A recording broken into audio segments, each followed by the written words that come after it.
रत्नाच्या नगरीमध्ये आज शांतता रॅलीसाठी संघर्ष योद्धा म्हणून जरांगे पाटील आता इथे येत आहेत थोड्याच वेळापूर्वी. आपण सध्या कुठून आलात या रॅलीमध्ये सामील होण्यासाठी? आम्ही सर्व लोक हे माढा तालुक्यातून आलेलो आहोत.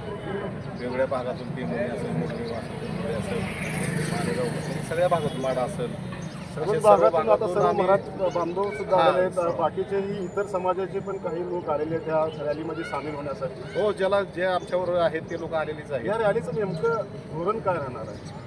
आरक्षण हेच महत्त्वाचं होतं. आरक्षणासाठी तर आतापर्यंत एक संघर्षाची चिंगरगी जरांगे पाटील यांनी पेटवलेलीच आहे. पण ह्या रॅलीमुळे केंद्र सरकार वगैरे काय म्हणजे काय भूमिका काय घेतील असं वाटतं? आपला संघर्ष इथं थांबणार आहे का? संघर्ष हा आरक्षण थांबणारच नाही.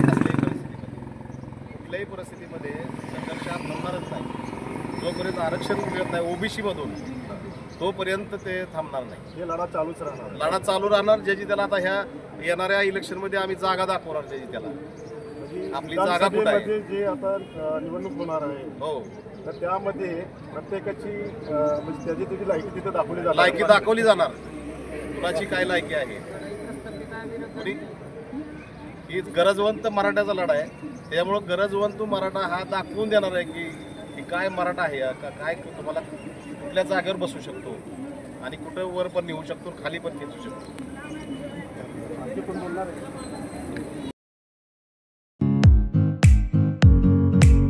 या बातमीपत्राचे प्रायोजक आहेत जय जवान जय किसान सैनिकीय स्कूल, नेहरू नगर, सोलापूर. अशाच नवनवीन अपडेटसाठी जनता राज्य न्यूज चॅनलला सबस्क्राईब करा, लाईक करा आणि शेअर करायला विसरू नका.